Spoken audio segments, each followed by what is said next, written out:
Hi everyone, I'm coming here to you today from the beautiful green outdoors and not from my desk as usual. I have something very interesting to share with you today. A very important and a very commonly used rubric that could help you in a lot of your cases. That could also help mothers who self prescribe sometimes for their kids. And I really thought that this is one of the rubrics that I've seen very commonly. So I'll get straight to it. There's a case of a child with ear infections, right sided ear infections, which are happening recurrently in the last 6 months. The behavior during the disease is extremely important to us, as we all know. So, my question to the mother was that what does the child do when there is a pain in the ear, and how does the child behave in a different manner?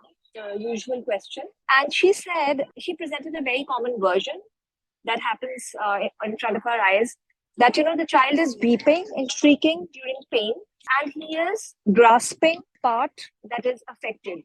He's grasping the ear again and again. He's touching the ear, grasping the ear again and again, putting his finger in the ear, and weeping very badly when the pain is intense. Also, this was a case of very bad ulceration. I mean, you'll not believe, but this child was actually suffering from maggots. Some maggots were actually coming out of the ear, along with the pus discharge that was coming out for a very long time. This was going on since 6 months now. So, and she said that she's coming from so many pediatricians and so many, doctors, ENT specialists. They have already seen the child.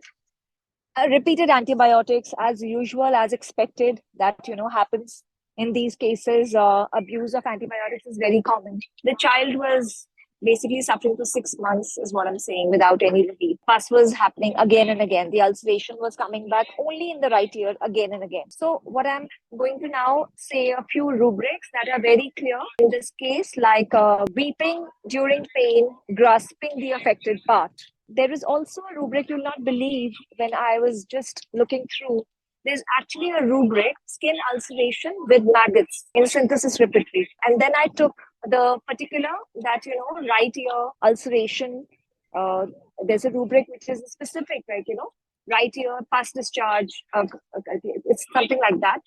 So all of these rubrics, when put together, the remedy that stood out was Merc Sol. Then I started using this rubric, again and again, because this is such a common presentation. When there is grasping the affected part, could be any part affected, not just the ear. Could be the kidney, like some people with kidney stones could come to you and they are grasping that part again and again and they are crying with the pain. Could be throat, that the person is grasping the throat and crying, or the child is grasping the throat and crying. Could be any part affected, actually. And you could take this rubric with a good success rate, I have to say, because Merc is a main remedy. There are others as well.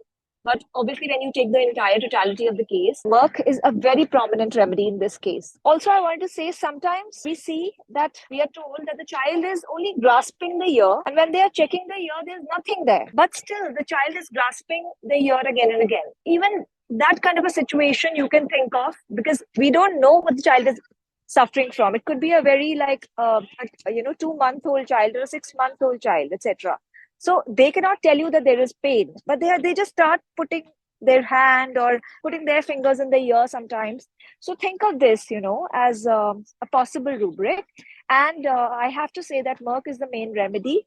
And in this case also, I'm happy to report that within 10 days, the ulceration started clearing very beautifully. And after a month, there was almost nothing left.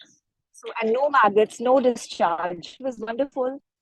And I really thought that this rubric is something that all of us should know. So I'll come here and I'll discuss this case with all of you, so that, when you hear it from someone anyway, you tend to remember that rubric more when you hear somebody's case, somebody's version of it. Thanks so much. I hope you're having a good day, and I hope to see you back again.